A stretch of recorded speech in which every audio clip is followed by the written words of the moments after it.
YouTube, yo, what's good?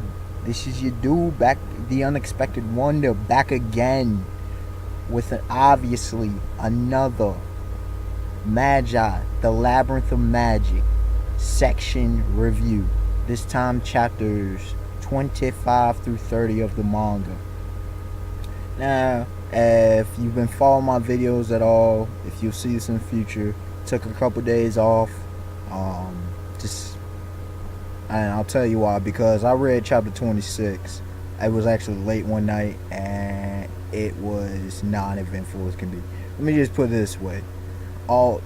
This was the least progression. This section was the least progression of the plot by far so far in the Magi manga.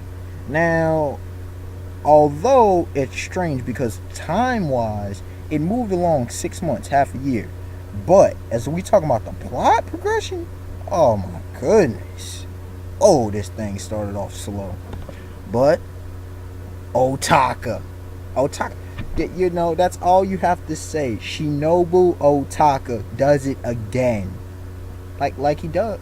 He's the setup master. I'm just declaring it by now. This dude is the setup master. And he's getting into a groove and a pattern every time.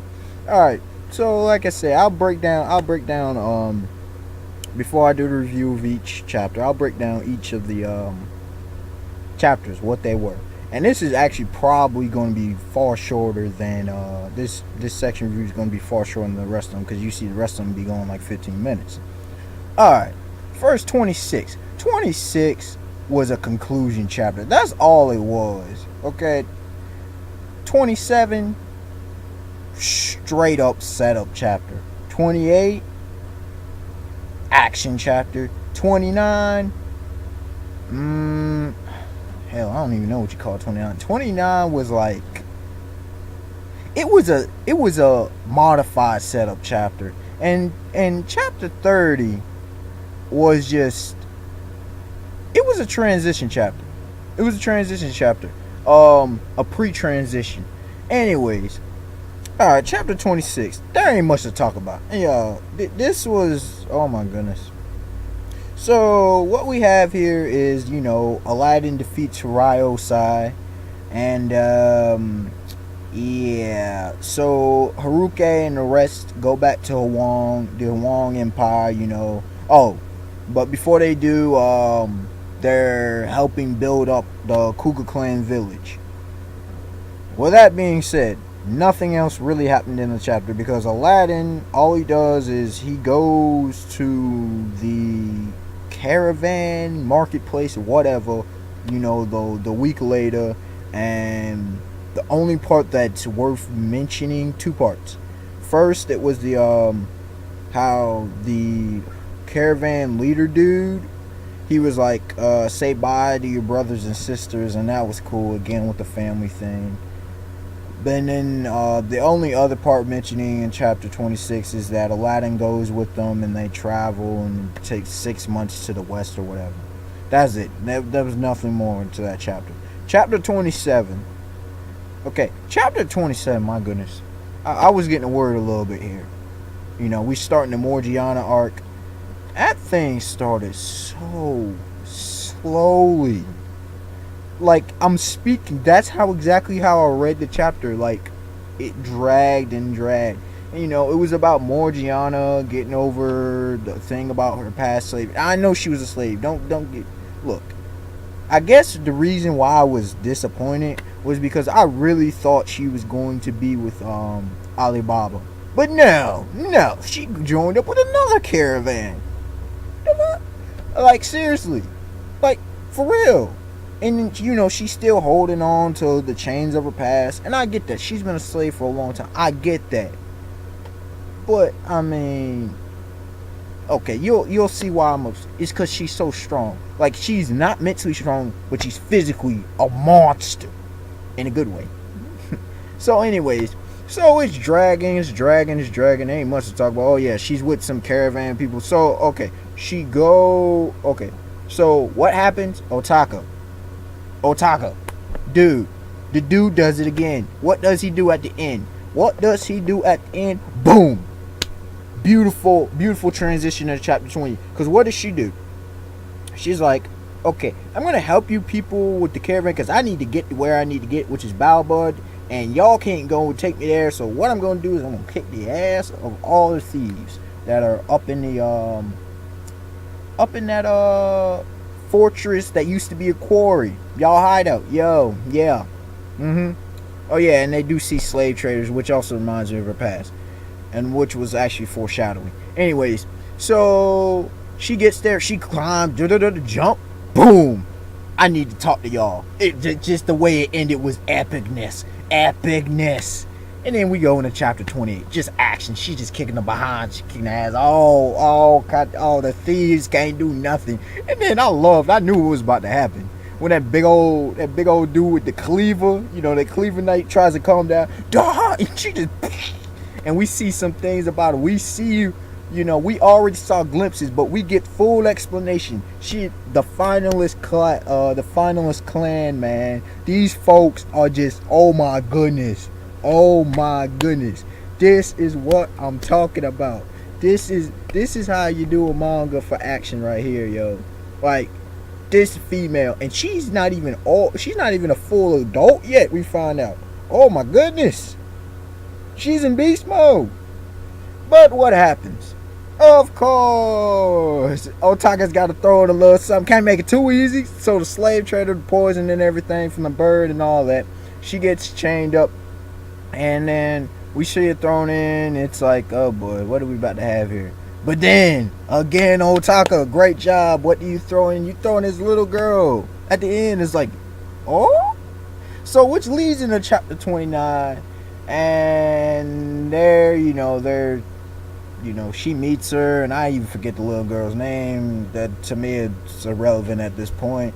So, Morgiana, she's dealing with old demons. And yada, yada, blah, blah, blah. What? 29 was there? 29 was like 26. Was there really anything? I mean, just read it, but again, like, she's just dealing with old stuff and she's feeling enslaved. But before I forget, shoot, I'm tripping. Yo, the whole thing, like, older, she was called Onicha. You saw the maternal instincts come out of Morgiana. Like, this is some great character development. Like, okay, I'll give 29 was a character development chapter because, like I say, I can't even really remember much of what went on in 29. It was just a character development chapter for Morgiana, so I gotta applaud Otaka for that one, So, and I'm starting to see the avenue he's going down here. I was a little disappointed at first, but I'm liking it. It's kind of like what Oda did with the Dressrosa arc. I'm liking what you done here. You know what I'm saying? I gotta give you that. I like what you did here. So, and then there's the whole thing about her getting sick, and then the slave trader Fatima, Oh yeah, and the thing I gotta mention about this whole section, what I liked, Fatima said something that was very interesting to me that I don't know if y'all caught. He said, don't compare me to these thieves. Now I took that at a different level than the face value. I understand thieves and slave traders, but what is really going on? And I believe is a setup for the Magi world, and it really relates to reality. You got a different class of, say, criminal, or you got a different class of just people. Okay, don't just throw criminal on there. No. Murderers are different from, say, thieves. Okay, prostitutes are different from, say, just drug lords or something. There's different level, every class has their own distinct things. So thieves, they may be in it for whatever reasons, but they don't go as far as this slave trader. And you know what though? Out of he's the third main villain. I ain't even counting the wine cellar dude from the beginning of the series. He was just a little foe. But I'm talking about Jamil, Ryosai, and now Fatima. To me, actually, of course he's a villain and I didn't like his character, but to me, he didn't annoy me. He was just, he was a cold, apathetic kind of dude. So I didn't have that many problems with Fatima. You know, he was perfect for the arc. It's just, slavery is a detached. He was calling the slaves its and things. You know what I mean? So, I didn't, he's a villain. Don't get me wrong. I didn't like it. But as far as in, like, I had Jamil, the sadist psycho dude. Not psychopath. He was just psycho. He was a sadist. And sadist number 2, the warmonger Ryosai, who just, oh yeah. This dude, like, he doesn't see human life the way it needs to be valued. He sees profit. And to me, profit is a whole different level of just straight up ruthlessness. Okay, there's a complete, like, I'm not condoning it, but it's just different. Okay, it's just different. Alright, and I ain't got the time to explain that. Anyway, chapter 30. What do we have here? We have Goltus being in connection with Roke. What does he do? And I know it was Goltus because of the one eye and because he has a connection with Morgiana. What does he do? He gives her the courage to break free of the chains, the mental chains. And in turn, she already has the strength to break the physical chains like nothing. And that's what you saw here. And she had the motivation with the little girl. And then, dude, just beast mode. And then the animals, like, Morgiana. I don't even need her. I don't even need her to become a magician, okay? But what do we see at the end that made the whole section worthwhile? What did we see? If she didn't go with Alibaba, I'm like, she at least better join up with Aladdin. What do we see at the end? That for sure was Aladdin. I ain't looked ahead, but I know that was Aladdin. That ponytail, his clothes. He was with the slaves and everything, but he was faced away from the door and everything. So I'm wondering what's really going on. Why in the world is Aladdin there? And if it's not Aladdin, that's what? What's going on? So I really, this section, it started off uber slow, but again, Otaka with the pacing, man, he more than made up for it to me with, each of the last 3 to 4 sections, how he ended it. So, like I said, this is my review, and it was shorter. Okay, it wasn't a lot shorter, but it was shorter than my usual ones because it had less content.